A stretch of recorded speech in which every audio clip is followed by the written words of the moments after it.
ఇప్పుడు మనకి carrot milk juice ready అయిపోయిందండి. చూడండి చాలా కలర్‌ఫుల్‌గా కనిపిస్తుంది కదా! టేస్ట్ కూడా చాలా బావుంటుంది. ఇలా చేసిన తర్వాత ఐస్ క్యూబ్ వేసి ఒక 10 నిమిషాలు ఫ్రిడ్జ్‌లో పెట్టగానే అందించండి. చాలా టేస్టీగా ఉంటుంది.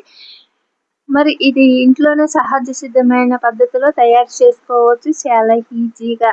తయారు చేయడానికి 10 నిమిషాలు. మరి 100% పోషకాలతో నిండిన ఈ క్యారెట్ మిల్క్ జ్యూస్ మనం తీసుకోవడం వల్ల మన శరీరానికి చల్లదనాన్ని, శక్తిని, బలాన్ని, ఆరోగ్యాన్ని ఇస్తుంది. మంచి క్రాంతిని గూడా ఇస్తుంది శరీరానికి. మరి ఇన్ని పోషకాలున్న ఈ క్యారెట్ మిల్క్ జ్యూస్‌ని తయారు చేయడానికి పట్టే సమయం మాత్రం 10 నిమిషాలే. చాలా ఈజీగా తయారు చేసుకోవచ్చు. ఈ జ్యూస్ వచ్చేసి పిల్లలకి, పెద్దలకి గూడా బాగా ఉపయోగపడుతుంది. అందరూ గూడా ఇష్టంగా తాగుతారు ఇలా చేసి అందిస్తే. మరి ఎంతో టేస్టీగా ఉండే ఈ జ్యూస్ తయారీకి కావాల్సినవి ఈరోజు మన వీడియోలోకెళ్ళిపోయి చూసేద్దామా? ఇంకొచ్చేయండి ఆలస్యం ఎందుకు?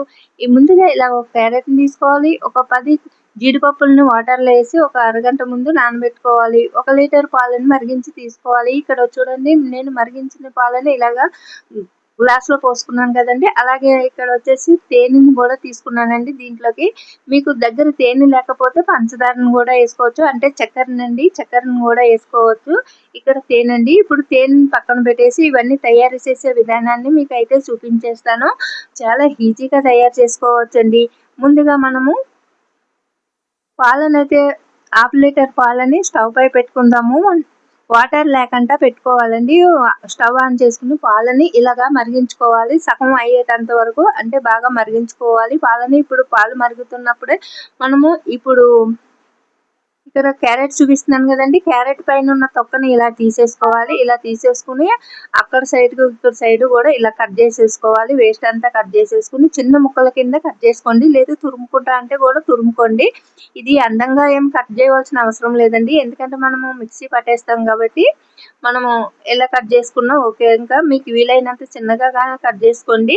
లేదు ఇలా అన్నా కూడా మీ మిక్సీ జార్‌లో నలిగిపోతాయి కాబట్టి మరి అందంగా ఏం కట్ చేయవలసిన అవసరం లేదండి. ఇలా చిన్నగా కట్ చేసేసుకొని మనం మిక్సీ జార్‌లో గానీ, లేదా జ్యూస్ జార్‌లో గానీ ఏసుకొని మనం వీటిల్ని పేస్ట్‌లా పట్టేసుకోవాలి. ఈ లోపల మనకు పాలు మరిగిపోయినాయి కదండీ! పక్కన దింపేసుకుందాము. చల్లారుతాయి. చల్లారే లోపల ఇది రెడీ చేసి పెట్టుకోవాలండి. ఇంకా క్యారెట్‌లో చాలా పోషకాలు ఉంటాయి కదా! పచ్చియి తినాలంటే కొంచెం మంది ఇష్టపడతారు. కొంచెం మంది ఇష్టపడరు. అలాంటి వాళ్ళకి ఇలా చేసి ఇవ్వండి. అలాగే ఇప్పుడు మనకి జీడిపప్పు కూడా నానిపోయిందండి. జీడిపప్పుని ఇప్పుడు మనము వాటర్ వంపేసి శుభ్రంగా కడిగి తీసుకుందాము. అలాగే జీడిపప్పు బదులుగా మీరు బాదం పప్పును కూడా ఏసుకోవచ్చండి. లేదంటే 2 కూడా కలిపి కూడా ఏసుకోవచ్చు. బాదం పప్పులను కూడా వాటర్‌లో నానబెట్టి పై పొట్టుని తీసి ఇలా మిక్సీ పట్టేటప్పుడు ఏసేసుకోవాలి. ఇక్కడ నేనొచ్చేసి జ్యూస్ జార్ తీసుకున్నానండి. దీంట్లో క్యారెట్ ముక్కల్ని అలాగే బాదం సారీ అండి.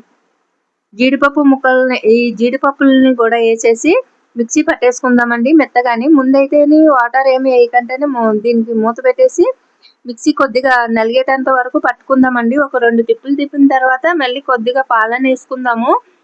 పాలనేసుకుని గానీ లేదా ఐస్ క్యూబ్‌నేసుకొని గానీ మీకు మెత్తగా అయ్యేటంత వరకు మీకైతే చూపిస్తాను చూడండి. ఫస్ట్ అయితే ఇలాగా క్యారెటు అలాగే జీడిపప్పులు కూడా మెత్తగా అయ్యేటంత వరకు ఇలా పట్టుకున్న తర్వాత ఐస్ క్యూబ్ గాని, పాలను గాని ఏసి మళ్ళీ ఇలా మెత్తగా పట్టేసుకోవాలండి. మీకు ఎంత వీలవుతుందో అంత మెత్తగా పట్టుకోండి ఆపుకుంటూనే.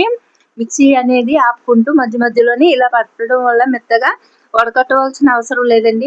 ఒకవేళ మీకు వడకట్టాలి అనుకుంటే వడకట్టుకోండి. లేదు అంటే అలానే కూడా తీసుకోవచ్చు. చూడండి పాలు కూడా మరిగిపోయినాయి కదా! చల్లారిన తర్వాత మనము ఈ పాలల్లోకి ఈ మిశ్రమాన్ని ఏసేసుకుంటున్నాను. క్యారెటు అలాగే జీడిపప్పు మిశ్రమాన్ని ఇందులో ఏసేసుకొని చల్లారిన తర్వాత ఇలాగ ఏసేసుకొని చూడండి అంతా కలిసేటట్టు కలుపుకొని వడకట్టిన తర్వాత కానీ తేననేది లేదు మేము ఇలాగే తీసుకుంటాము అనుకుంటే ఇలాగే తీసుకోవచ్చు. పెద్దవాళ్ళైతే ఇలా తీసేసుకోవచ్చండి. మరి చిన్నపిల్లలు ఇలా పిప్పుడులాగా ఉంటే తీసుకోరు కదా! అందుకని చెప్పి ఇలాగైతే వడకట్టుకోవాలి. చూడండి ఇలాగా కాఫీ వడకట్టుకుంటే చిక్కం ఉంటది కదా! అది కానీ లేదా స్ట్రైనర్ ఉంటే మీ దగ్గర దాంతో కానీ ఇలా వడకట్టేసుకోండి.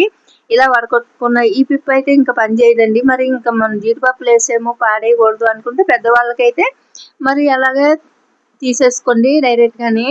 లేదు ఇంకా చిన్న పిల్లలైతే ఇలా వడకట్టి ఇవ్వండి. ఇప్పుడు ఇలా అంతా వడకట్టుకున్న తర్వాత మనము దీంట్లోకి తేనేసి కలిపేసుకోవాలి. మీ దగ్గర తేనె అందుబాటులో లేకపోతే పంచదార మనం మిక్సీ పట్టేటప్పుడే ఈ ముక్కలో మిక్సీ పడతాం కదండీ! క్యారెట్ ముక్కలు అలాగే జీడిపప్పునిని అప్పుడు మనము పంచదారని వేసేసి మిక్సీ పట్టేసుకోవచ్చు. ఇప్పుడు తేనె అయితే ఇలా లాస్ట్లో కలుపుకోవాలి. ఇక్కడ చూపిస్తున్న విధంగా తేనె అయితే ఇలా కలుపుకుంటున్నానండి. ఇంకా తేనె అనేది మీకు ఎంత కావాలో 1 స్పూన్ కానీ 2 స్పూన్లు కానీ స్వీట్నెస్ మీరు తినే స్వీట్నెస్ని బట్టి 1 స్పూన్ కానీ 2 టేబుల్ స్పూన్ కానీ వేసుకోండి. తేనె వేసుకున్న తర్వాత ఇలా బాగా కలిపేసుకుని వెంటనే తీసుకునేటప్పుడు అయితే కొంచెం చల్లగా ఉండాలి అనుకుంటే ఒక ఐస్ క్యూబ్ వేసుకోండి.